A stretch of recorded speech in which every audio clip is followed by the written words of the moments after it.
আমি বেশ কয়েকবারই কাচ্চি বিরিয়ানি রান্না করেছি, তবে আমার রান্না করা বেস্ট কাচ্চি বিরিয়ানি ছিল এটা। হ্যালো এভরিওয়ান, আসসালামু আলাইকুম। তো প্রথমে আমি কাচ্চি বিরিয়ানি রান্না করার জন্য যে যে উপকরণগুলো লাগবে আমি সেগুলো একটু দেখিয়ে দিচ্ছি। এখানে আমি নিয়েছি আলু। এখানে আমি 4টা আলুকে 8টা করে নিয়েছি, মানে মাঝখান থেকে একটা টুকরো করে এরকমভাবে টুকরো করে নিয়েছি একটা টমেটো সস, নিয়েছি কিশমিশ, আর নিয়েছি এভাবে পেঁয়াজকে কুচি কুচি করে কেটে এটাকে আমি বেরেস্তা করব তার জন্য। এরপর নিয়েছি পাউডার দুধকে খুব ঘন করে গুলিয়ে 1 কাপ এভাবে আমি বানিয়ে রেখেছি। আবার এখানে নিয়েছি কাজু বাদাম আর পেস্তা বাদাম বাটাটা। আমি এখানে বাদাম বাটাটা খুব বেশি ইউজ করিনি।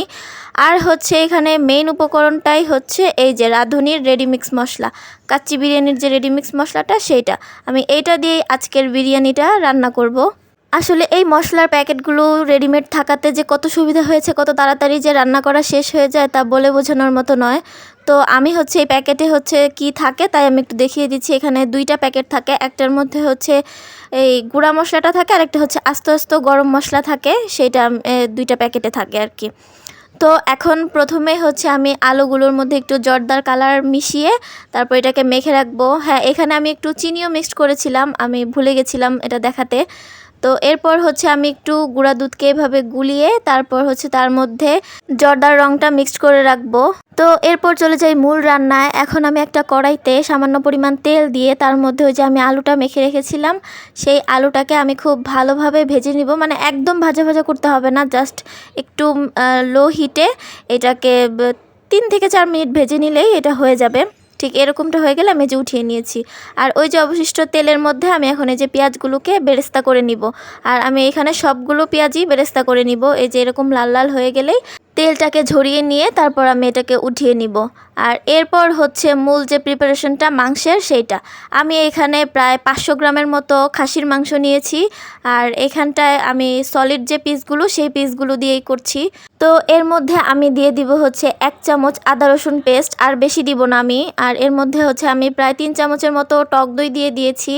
আর দিয়েছি যে কাজু বাদাম আর পেস্তা বাদাম বাটাটা, সেইটাকে আমি এভাবে সুন্দর করে দিয়ে দিলাম। আর এর মধ্যে আমি কিশমিশও দিয়ে দিলাম ওই যে সসের প্যাকেটের একটা স্যাশে সেটা, আর পরিমাণ মতো লবণ। তারপর ওই যে রাঁধুনি রেডিমিক্সের যে মশলাটা কাচ্চি বিরিয়ানির, সেইটা আমি দিয়ে দিলাম। আমি সম্পূর্ণটা দেইনি।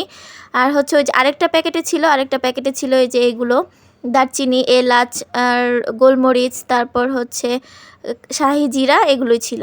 আর ওই যে অবশিষ্ট যে তেলটা ছিল ভাজার পরে আমি সেই তেলটাও দিয়ে দিলাম। আর এর মধ্যে একটু লেবুর রসও দিয়ে দিলাম। এখন এর মধ্যে আমি ওই যে পেঁয়াজগুলোকে বেরেস্তা করে রেখেছিলাম সেটাকে দিয়ে দিব। আমি 3 ভাগের 2 ভাগ বেরেস্তাটাই এটার মধ্যে দিয়ে খুব ভালোভাবে মেখে নিব এটাকে, যেন প্রত্যেকটা মাংসের সাথে মশলাগুলো খুব ভালোভাবে মিক্সড হয়ে যায়। আর এর মধ্যে আমি একটু গুঁড়ামরিচও অ্যাড করে দিলাম। আর হ্যাঁ, এই ফাঁকে কিন্তু আমি একবার একটু 1 চামচের মতো চিনিও অ্যাড করেছি, তাহলে একটু মিষ্টি মিষ্টি ফ্লেভার হবে, তাহলে খেতে ভালো লাগবে।